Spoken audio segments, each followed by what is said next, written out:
Welcome to our channel spice mix recipes. నేను ఈరోజు మీకు ది బెస్ట్ సాంబార్ ఎలా తయారు చేసుకోవాలో చూపించబోతున్నాను. మీరు ఎప్పుడు సాంబార్ చేసుకున్నా టేస్టీగా రావాలంటే నేను చెప్పిన ఈ పద్ధతి ఫాలో అయిపోండి. టేస్ట్ అయితే పక్కా 100% గ్యారంటీ అండి.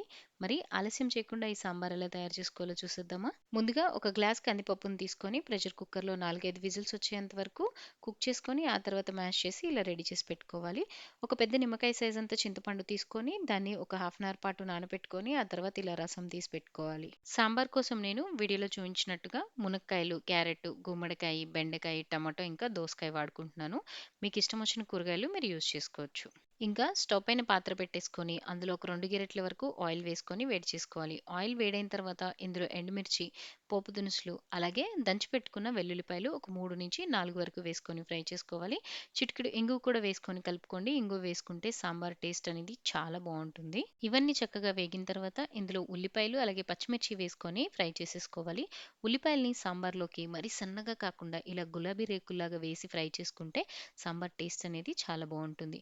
ఉల్లిపాయలు వేగిన తర్వాత మనం కట్ చేసి పెట్టుకున్నాం కదా వెజిటేబుల్స్, అవన్నీ వేసేసుకొని ఇందులోనే ఒక 2 రెమ్మల వరకు కరివేపాకు కూడా వేసేసుకొని ఇవన్నీ చక్కగా కలిపేసుకోండి. ఆయిల్లోనే ఒక నిమిషం పాటు ఈ కూరగాయలన్నిటిని చక్కగా ఫ్రై చేసేసుకొని ఆ తర్వాత మూత పెట్టేసి మధ్య మధ్యలో చెక్ చేసుకుంటూ ఒక 10 నిమిషాల పాటు ఈ కూరగాయలన్నీ కాస్త మెత్తపడేంత వరకు కుక్ చేసుకుంటే సరిపోతుంది. నేను లో టు మీడియం ఫ్లేమ్లో ఈ కూరగాయల్ని 10 నిమిషాలు కుక్ చేసుకున్నాను. ఇవి కాస్త మెత్తపడ్డాయి. ఇప్పుడు ఇందులో ఒక హాఫ్ స్పూన్ పసుపు, రుచికి సరిపడినంత రాళ్ళ ఉప్పు, 2 స్పూన్ల కారం, అలాగే 2 స్పూన్ల వరకు సాంబార్ మసాలా వేసుకొని ఈ ఉప్పు, కారం మసాలాలు అనేవి అన్ని ముక్కలకి బాగా పట్టేలాగా కలుపుకోవాలి.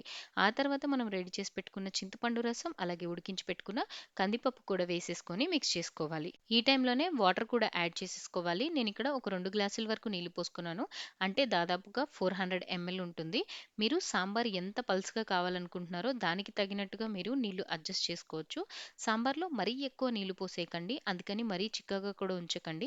ఈ కన్సిస్టెన్సీ ఉంటే మీకు సాంబార్ మొత్తం రెడీ అయ్యే టైంకి పర్ఫెక్ట్‌గా ఉంటుంది. ఇందులోనే సన్నగా తరిగి పెట్టుకున్న కొత్తిమీర కాడలతో సహా వేసేసుకొని కలిపేసుకోండి.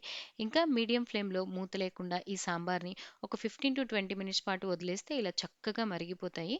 ఆ తర్వాత మళ్ళీ సన్నగా కట్ చేసి పెట్టుకున్న కొత్తిమీర ఇంకొద్దిగా వేసి కలిపేసుకుంటే ది బెస్ట్ సాంబార్ రెడీ అయిపోయినట్టే. చూసారుగా ఈ సాంబార్‌ని ఎలా తయారు చేసుకోవాలో. ఇది వేడి వేడి అన్నంలోకి అలాగే ఇడ్లీల్లోకి చాలా బాగుంటుంది. మీరు కూడా ఈ సాంబార్‌ని ట్రై చేసి మీకు ఎలాగొచ్చిందో నాకు కామెంట్ చేయండి. వీడియో నచ్చిందా? ఛానల్‌కి సబ్స్క్రైబ్ చేసుకోండి.